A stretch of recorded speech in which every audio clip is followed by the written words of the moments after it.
السلام علیکم ورحمۃ اللہ وبرکاتہ۔ آج کے سبق کا آغاز ہم سورہ آل عمران کی آیت نمبر 110 سے کرتے ہیں۔ اعوذ باللہ من الشیطان الرجیم، بسم اللہ الرحمن الرحیم۔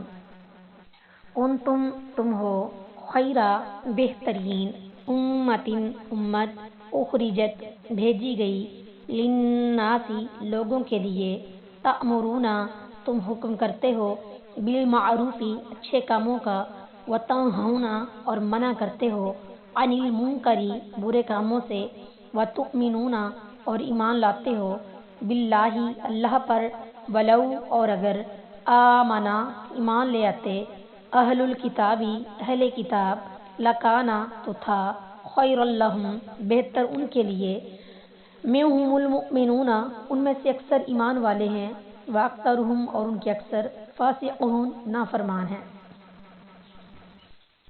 تم سب سے بہتر امت چلے آئے ہو جو لوگوں کے لیے نکالی گئی، تم نیکی کا حکم دیتے ہو اور برائی سے منع کرتے ہو، اور اللہ پر ایمان رکھتے ہو، اور اگر اہل کتاب ایمان لے آتے تو ان کے لیے بہتر تھا، ان میں سے کچھ مومن ہیں اور ان کے اکثر نافرمان ہیں۔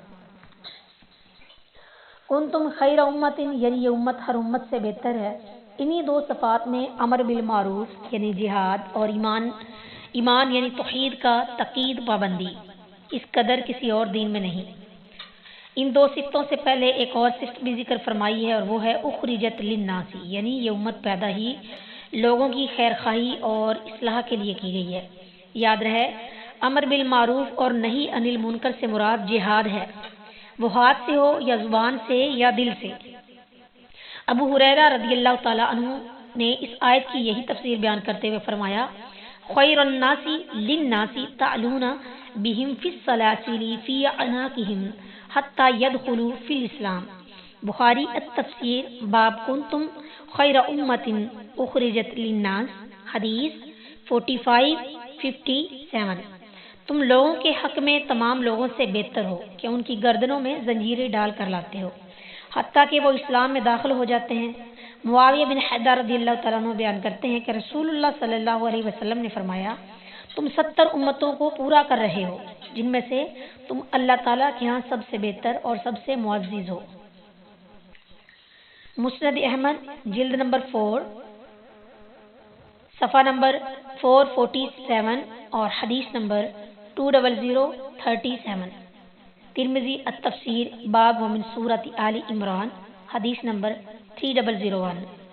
کچھ لوگ نیکی کا حکم دیتے ہیں اور کہتے ہیں کہ اس سے لوگ خود بخود برائی چھوڑ دیں گے۔ اگر ایسا ہوتا تو برائی سے منع کرنے کا حکم نہ ہوتا، اور سب سے بڑی برائی شرک و کفر کو زبان سے روکنے کے ساتھ قتال یعنی لڑنا فرض نہ ہوتا۔ وَتُؤْمِنُونَ بِاللَّهِ یعنی امر بالمعروف اور نہی عن المنکر کی صورت میں دنیا کے کاروبار کا جو نقصان ہوتا ہے تم اس کی پرواہ نہیں کرتے، بلکہ اللہ پر یقین رکھتے ہو کہ وہ اپنا کام سر انجام دینے والوں کے لیے کوئی کمی نہیں رہنے دے گا۔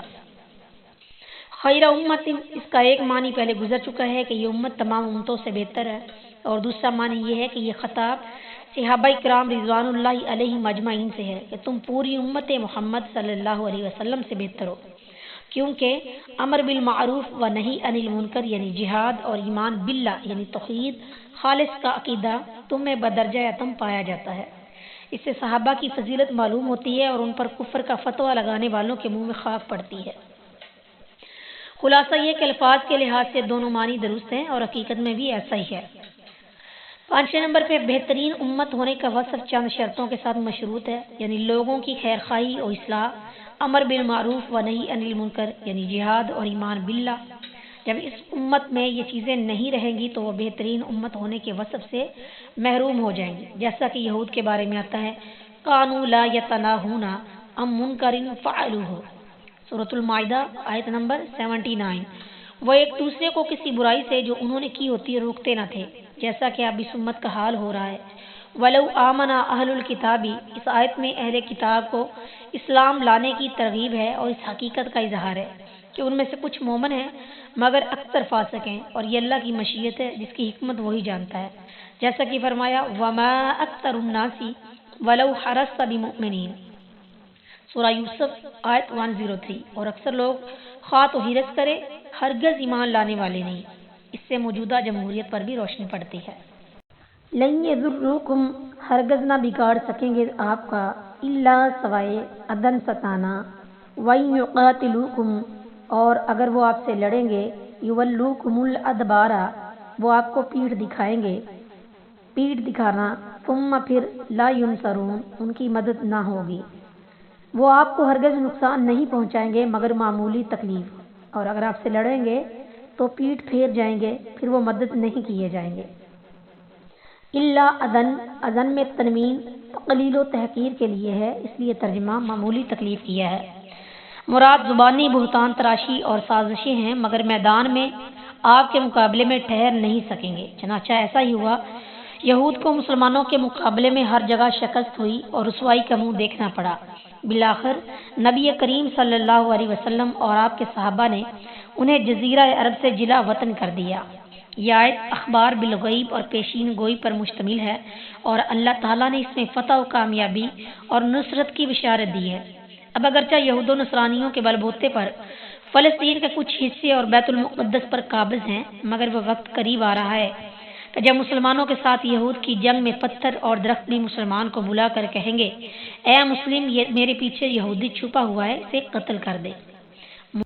دوری بات چسپاں کر دی گئی، علیہم الذلۃ ان پر ذلت، اینما جہاں کہیں، تقفوا وہ پائے جائیں، الا سوائے، بحبل من اللہ اس عہد اللہ کے سے، وحبل من الناس اور اس عہد لوگوں کے سے، وباء اور لوٹے، بغضب غضب کے ساتھ، من اللہ اللہ سے، وضربت اور چسپاں کر دی گئی، علیہم المسکنۃ ان پر محتاجی، ذالک یہ، بانہم اس لیے کہ وہ، کانوا تھے، یکفرون انکار کرتے، بآیات اللہ اللہ کی آیتوں کا، ویقتلون الانبیاء اور قتل کرتے تھے نبیوں کو، بغیر حق ناحق، ذالک یہ، بما اس لیے، عصوا وکانوا انہوں نے نافرمانی کی اور تھے وہ، یعتدون حد سے بڑھ جاتے۔ ان پر ذلت مسلط کر دی گئی جہاں کہیں وہ پائے جائیں، مگر اللہ کی پناہ اور لوگوں کی پناہ کے ساتھ، اور وہ اللہ کے غضب کے ساتھ لوٹے، اور ان پر محتاجی مسلط کر دی گئی۔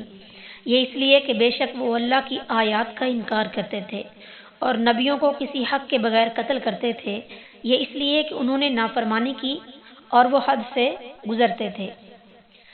ضربت علیہم الذلۃ یعنی مغلوب ہونے کے ساتھ ہی ان پر ذلت بھی مسلط کر دی گئی، جیسا کہ سورۃ البقرہ کی آیت نمبر 71 میں ہے۔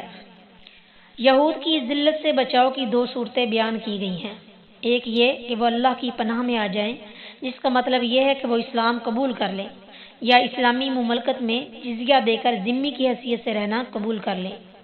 دوسری صورت یہ ہے کہ لوگوں کی پناہ ان کو حاصل ہو جائے۔ اس کے دو مفہوم بیان کیے گئے ہیں، ایک یہ کہ اسلامی مملکت کے بجائے عام مسلمان ان کو پناہ دے دیں، جیسا کہ ہر مسلمان کو یہ حق حاصل ہے، اور اسلامی مملکت کے حکمرانوں اور تمام مسلمانوں کو تاکید کی گئی ہے کہ معمولی درجے کے مسلمان حتیٰ کہ کسی عورت کی دی ہوئی پناہ کو بھی رد نہ کیا جائے۔ دوسرا یہ کہ کسی بڑی غیر مسلم طاقت کی پشت منائی انہیں حاصل ہو جائے، کیونکہ الناس عام ہے اور اس میں مسلم اور غیر مسلم دونوں شامل ہیں۔ ذالک بانہم کانوا یکفرون بآیات اللہ یعنی نافرمانی اور حد سے گزرنے کا اثر یہ ہوا کہ وہ کفر کرنے لگے اور پیغمبروں کو ناحق قتل کرنے لگے۔ پھر کفر اور قتل انبیاء کا نتیجہ یہ ہوا کہ اللہ کا غضب اترا، ذلیل و محتاج ہو گئے، حکومت اور ریاست چھین لی گئی۔ حاصل یہ کہ ذلت و غضب اور مسکنت کی وجہ کفر اور قتل انبیاء ہے، اور کفر اور قتل انبیاء کی وجہ ان کی نافرمانی اور زیادتی ہے۔ پس ذالک بما عصوا سے سبب کی طرف اشارہ ہے۔